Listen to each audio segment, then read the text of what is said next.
All right, so in this video, we're going to talk about why your first video course or educational material that you create is probably going to suck. So stay tuned. I'll share with you some insight. All right, so if you're looking to set out and make a video course and you're looking to sell that to the end user, your future customers, chances are it's more than likely going to suck. So be prepared for it to not be as good as you expect. Your expectations should be dumbed down a little bit. And part of the reason that that's going to happen is that you're just new in the game, in the business, in the software, all these different things. There's going to be many more things that we'll cover here in just a second. But remember, it's not a big deal if it's not as good as at the beginning, because when I first started doing video courses, training material, eventually it all started to go uphill with time, and it's because I've gotten better, the technology's gotten better, just my understanding of the way the process works gotten better. So it's not to say that the material that's presented is bad, it's just that you're learning so many things when you're developing your course and your material, such as you're learning, hey, how do I deal with the video camera? How do I deal with the cuts? How do I deal with packaging this product? How do I go about planning out this course to making it, proper in the right amount of time or format?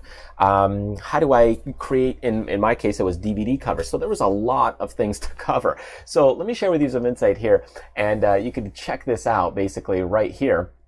Here's kind of my first course. It's Blog Your Way to 100K, which, if you don't know, when I was in high school and getting into college, I took one of my blogs all the way up to $100,000 of income, and then I sold that for a large chunk of change. So this is kind of why I created the course. It allowed me to have other money to do investments, and then I got more into investing and trading and stocks and that kind of thing, and options. And of course, I just continued to teach as well. So anyway, so you could see the course we're packaging like DVDs, and the way I shipped it was just with a binder and then the DVDs itself. So there was a lot of things that had to be made and manufactured to be able to make it kind of work, right? Between, hey, how do I get the music? How do I film? How do I do the edits? How do I package it? How do I sell it? How do I plan it out? Like this big whiteboard is like, I think, 10 feet wide. So there was a lot of things in there. Now, if you look at the course itself, here, I'll give you kind of a course here. Let's get into pre-planning and let's say a basic plan. So here's one of the videos just to show you around. So I had to go ahead and, create these different slides. What do I want to do for the first introduction? How do I get the introduction? Writing these things out. So, planning this, discussing it, talking about it.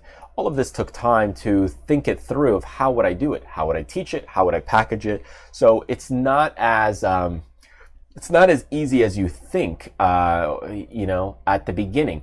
And here was another way. Okay, so I was teaching in this way on screen. How do I do the screen recordings? And back then, screen recordings were a bit more difficult. Nowadays, what I do is everything's tied into the camera and then into the computer. In the past, what I had to do was, for example, if I go in, and let's say I'm talking about, let's say, this basic plan and pre-planning your business here. So you could see this was on a whiteboard. Nowadays, what I do is everything's tied in, and I could just easily flip. And you can see that now pretty much I could just start writing, and this was from the last one I just recorded, start writing and doing things and making it all kind of basically work. So I don't have to go in now and pause and cut. Now, sometimes I do because maybe something's not set up properly or I misspoke something and I just got to cut a word or two out, but it's very simple edits.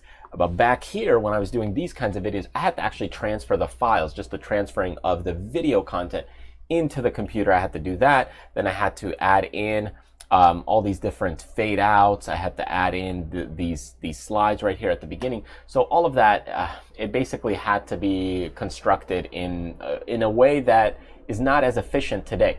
So my point is that at the beginning, when you're first getting started, there's just so many things to figure out. There's a lot going on. Not only do you have to think about the customer, the course, the content, the material, but you also have to figure out the equipment. You have to figure out how it all works together, how it functions, how to speed up the process. And you're just juggling out of 200 things that you're trying to do. You might hit like 150 of them and 25 are okay, 50 are pretty good, 75 of those are, yeah, they're great. And, you know, so all of it has a different range, and it's not as good as you hope even at the end. Now, personally, me being a critic of myself, you know, there are things that you could always improve, even in the new stuff that I'm producing now. There's always, you could always keep making it better. You could always include different audios and music and sound. You could always go deeper into the content, add in extra modules. But as far as making a complete package, was that course still good, still great, filled with great knowledge? I think so. I think even my first course still had a good amount of content knowledge, and that's what I wanted from it. But I think on the technology side, I could have definitely improved much more, and just streamlined it a little bit better. And you learn these things over time. And as technology improves, you'll learn and go with it more as long as you keep continuing to evolve.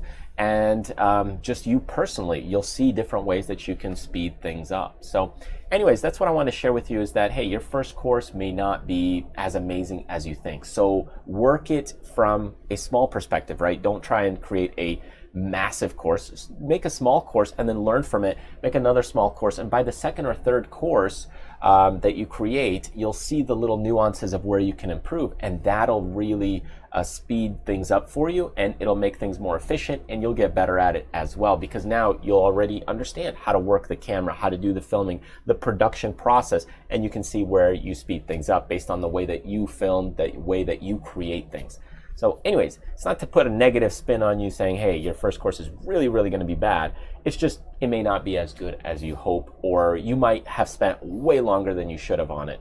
For example, for me, I probably spent 6 months on that course, when nowadays I could probably recreate that same course within 3 weeks. So it's just a whole different ballgame these days.